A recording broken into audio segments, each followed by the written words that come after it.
Hi, it's Councilman Mustapha Hammoud here with another Council in Your Community segment. I'm here today with Silas Gray from our DPW department, and we're going to be talking a little bit more about tree trimming and tree removal that's been going on throughout the season in our community. So thanks for joining us, Silas. Thank you for having me. Yeah, so to get started, could you tell us a little bit more about yourself? How long have you been working for DPW and kind of what got you into our tree trimming division? No, absolutely. I'm Silas Gray. I've been with the city of Dearborn for approximately 14 years in the DPW. I have been working on the tree crew essentially ever since going back to 2010 part-time. And then whenever I became full-time, I moved my way up to becoming a tree trimmer. When our previous arborist and forestry supervisor retired, I took his position as a provisional supervisor and learned everything about the administrative work, and just last week I became the forestry supervisor for our department. Okay. So I'm very thankful for that.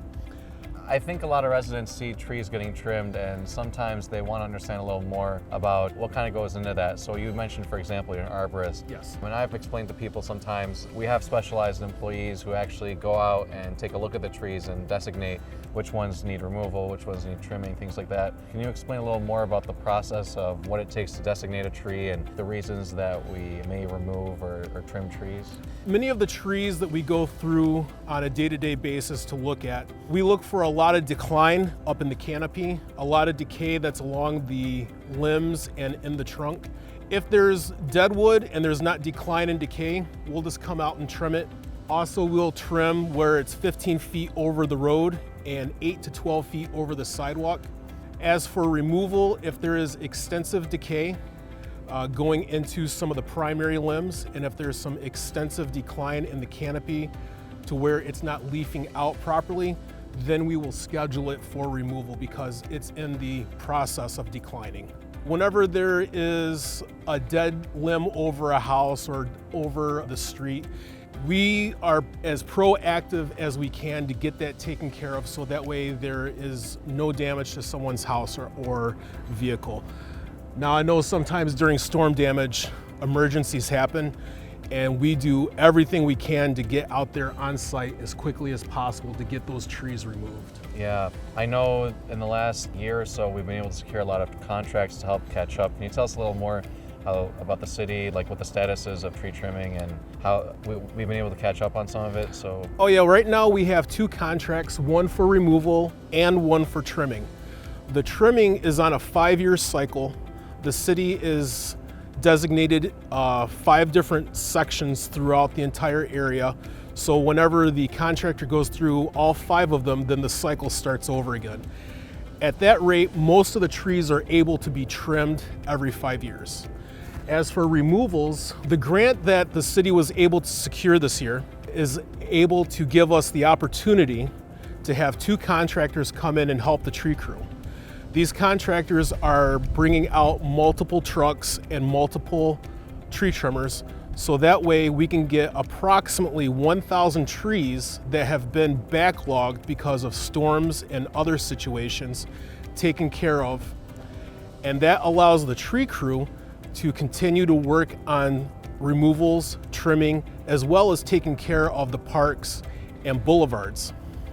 For a little while now, it's been a pain point for some residents that getting trees trimmed in a timely manner and even removed has been an issue. So I'm glad that you guys were able to get that grant, and so far it seems like they've been doing good work. Oh yeah, they're nearly halfway done through the 1,000 tree cycle. Yeah.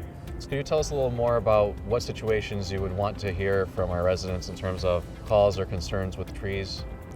You can give us a call whenever you see something down in the street.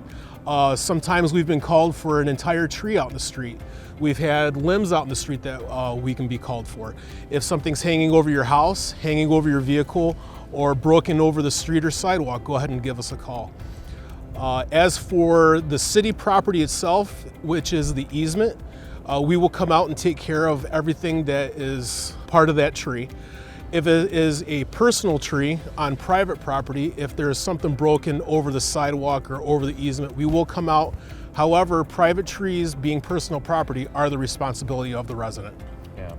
I know, Silas, we have residents who sometimes come to council and they're concerned about the perceived randomness sometimes of how we pick the trees that we're selecting. And I know that you're an arborist and we have other arborists on staff, and the city has been a tree city for a very long time, and we really do value our trees. Could you talk a little more about the qualifications that the city uses? And you talked about the selection criteria, but I think people want to know more about how do we know for sure that these things are the right measures to use to remove a tree?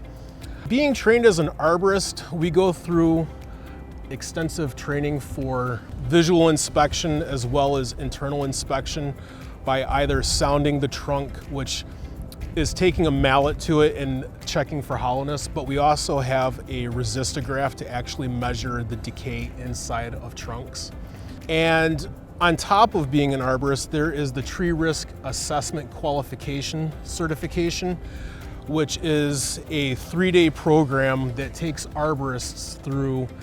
And what it is, it's like a 50-point inspection of a tree. Mm-hmm. So like whenever you go get your oil change and they do the 99-point inspection to check everything out, well, we have a multi-point inspection as well. So it's not we're just coming out looking at the bark, we're not just coming out to look at the soil. We're looking at every aspect of the tree, and we score it on a matrices. Mm-hmm. And whenever we get a particular score that is a standardized score through the International Society of Arborists, then after that, we are able to determine that this tree is viable to come down. Yeah, I mean, and we choose to have arborists on staff, right? It's yes. not like, that's a policy that the city actually maintains. We're not forced to have them, but because we seek to be responsible as a city and as an administration and as a council, we do provide funding to ensure that we have adequate and professional staff who are able to assess these trees and score them appropriately. So I think we really appreciate your guys' work on that. Thank you. But thank you, Silas, so much for having us out. Thank you. We'll get down to working on some of these trees in a minute. Absolutely. Thank you. Thank you. I'm Councilman Mustapha Hammoud with Council in Your Community, and we'll see you next time.